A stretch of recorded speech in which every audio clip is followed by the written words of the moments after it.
तुम्हें कितनी बार बताया है, मेरे तैयार होने से पहले मेरा नाश्ता तैयार हो जाना चाहिए। शादी के 25 सालों बाद भी मुझे क्यों बार बार एक ही बात बतानी पड़ती है? लता, तुम्हें क्या है? तुम तो आराम से घर पर रहोगी, मुझे काम पर जाना पड़ता है। तुम हो कि हमेशा बेवकूफों जैसी हरकत करती हो। अगर तुम ये जानबूझकर करती हो तो याद रखना, मुझसे बुरा कोई नहीं होगा। आज भी प्रशांत का पारा चढ़ा हुआ था। इन कटु शब्दों में अपना गुस्सा उतारते हुए, गीला तौलिया कुर्सी पर फेंकते हुए प्रशांत गुस्से से लता की तरफ देखने लगा। लता के लिए प्रशांत का ये बेवजह का गुस्सा कोई नई बात नहीं थी। वह महीने में 3-4 बार ऐसे ही लता पर बरस पड़ता था। पहले पहले लता उसका विरोध किया करती थी, लेकिन जब कई सालों तक प्रशांत में कोई बदलाव नहीं दिखा तो लता ने खुद को ही बदल दिया। अब प्रशांत के कुछ भी कहने से लता को कोई फर्क नहीं पड़ता था।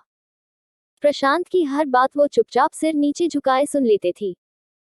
शादी के पहले 5 साल तक लता ने पूरी कोशिश की थी कि प्रशांत को बदला जाए, लेकिन फालतू का गुस्सा करना और बाद में लता को भला बुरा कहना, यह मानो जैसे उसकी आदत बन गई थी। कोई भी वाद विवाद होता तो प्रशांत सीधा लता को बोल देता, अगर मैं तुम्हें अच्छा नहीं लगता तो क्यों नहीं चली जाती अपने मायके? क्यों रहती हो मेरे साथ? इतना सब कुछ होने के बावजूद लता प्रशांत के साथ रहती थी क्योंकि उसे अपनी बेटी की फिक्र थी। और वह जाती भी तो कहा, अपने बूढ़े हो चुके माँ बाप को इस उम्र में परेशान करना वह नहीं चाहती थी। समाज और लोग क्या कहेंगे, ये भी तो उसे देखना था। वह इतनी पढ़ी लिखी भी तो नहीं थी कि खुद जाकर कोई नौकरी कर सके और अपना और अपनी बेटी का पालन पोषण कर सके। लता को अब अपनी फिक्र नहीं थी। उसको फिक्र थी तो बस अपनी शादी लायक हो रही बेटी की। लता नहीं चाहती थी कि पति पत्नी के झगड़े की वजह से काव्या डिस्टर्ब हो। काव्या की पढ़ाई पूरी हो चुकी थी, उसके लिए अब शादी के रिश्ते आने लगे थे। कई रिश्तों को काव्या ठुकरा चुकी थी। 2-3 महीने बाद एक अच्छा रिश्ता आया। रिश्तेदारों और पहचान के लोगों ने भी लड़के के बहुत गुणगान किए थे।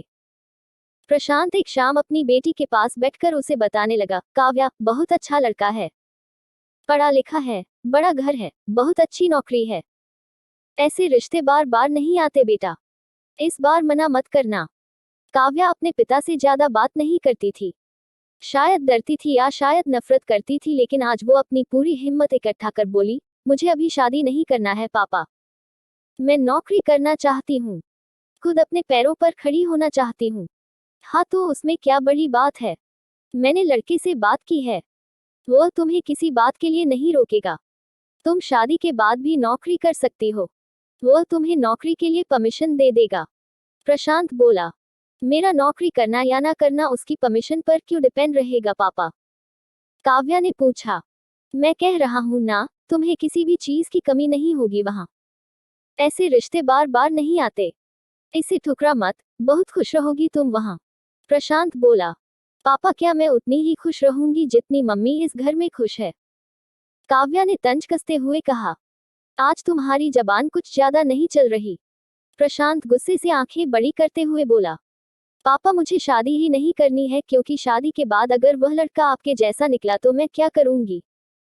मुझे आपके जैसा जीवन साथी नहीं चाहिए जो बिना बात के मुझ पर हमेशा चिल्लाए। मुझे कुछ भी अपनी पसंद का लेना हो तो 10 बार सोचना पड़े, कहीं वह नाराज ना हो जाए। मेरी तबीयत कैसी भी हो उसे परवाह ना हो। रोटी थोड़ी सी मोटी बन जाए तो घर सर पर उठा ले। उसकी चेकबुक ना मिले तो भी मेरा ही दोष निकालें, और हर छोटी मोटी बात पर मुझे मायके जाने के लिए कहे। काव्या ने अपना दिल खाली करते हुए पापा से सब कह दिया। प्रशांत का गुस्सा 7वें आसमान पर था, लेकिन उसके मुंह से एक भी शब्द नहीं फूट रहा था। वो काव्या की बातें सुन रहा था। काव्या उतना ही बोलकर चुप नहीं हुई। आज पहली बार वह अपने पापा के सामने इतना कुछ बोल रही थी। पापा, आपने माँ के साथ हमेशा गलत व्यवहार किया है। आप अपने ऑफिस का गुस्सा बिना सोचे समझे माँ पर उतार देते हैं, कभी इस बात की परवाह भी नहीं करते कि उन्हें कैसा लगता होगा। आपकी बातें सुन सुन माँ ने अपना स्वाभिमान खो दिया। प्रशांत आज पहली बार अपने किए बर्तावों को महसूस कर पा रहा था। वो इतना ही बोल पाया, जो तुम्हारा मन है वो करो, मैं तो इतना बुरा हूं ना? काव्या ने प्रशांत का हाथ पकड़ा और बोली, पापा मुझे सिर्फ एक सवाल का जवाब दे दो, क्या आप चाहेंगे कि मेरा पति आपके जैसा हो? अगर आपका जवाब हाँ है तो कर दीजिए मेरा रिश्ता आज ही, और ना है तो मुझे आत्मनिर्भर बनने दीजिए। प्रशांत कुछ भी ना बोल पाया और वहां से चुपचाप बाहर चला गया। आज उसे लता के सामने जाने में शर्म आ रही थी।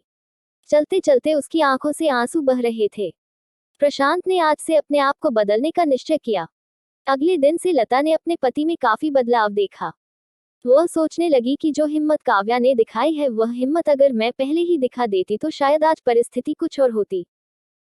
अब काव्या पढ़ लिख कर अच्छी नौकरी करने लगी थी और 3 साल बाद उसके लिए एक अच्छा रिश्ता आया और उसकी विदाई पर प्रशांत बोला, बेटा तू हमेशा खुश रहेगी क्योंकि तेरा पति तेरे बाप जैसा नहीं है। प्रशांत की यह बात सुनकर लता और काव्या की आंखों से आंसू बहने लगे। दोस्तों, हमारे समाज में औरतों को भले ही देवी का दर्जा दिया जाता है, लेकिन वह स्वतंत्रता नहीं दी जाती जो उन्हें देनी चाहिए। उन्हें बचपन से ही बताया जाता है कि वह पराया धन है। स्कूल से आने में देर हो जाए तो पिटाई मिलती है। मोबाइल पर बातें करते हुए दिख जाए या खिड़की से झांकते हुए दिख जाए तो शक किया जाता है। माँ बाप का घर तुम्हारा नहीं है, पति का घर ही तुम्हारा घर है। जीवन भर यह बातें बता बता कर उन्हें ससुराल भेज दिया जाता है। और एक दिन किसी छोटे मोटे झगड़े में ससुराल वालों से उन्हें सुनना पड़ता है कि इस घर को छोड़ दो और मायके चली जाओ। अब आप ही बताओ दोस्तों, ऐसी स्त्रियों का सच्चा घर कौन सा?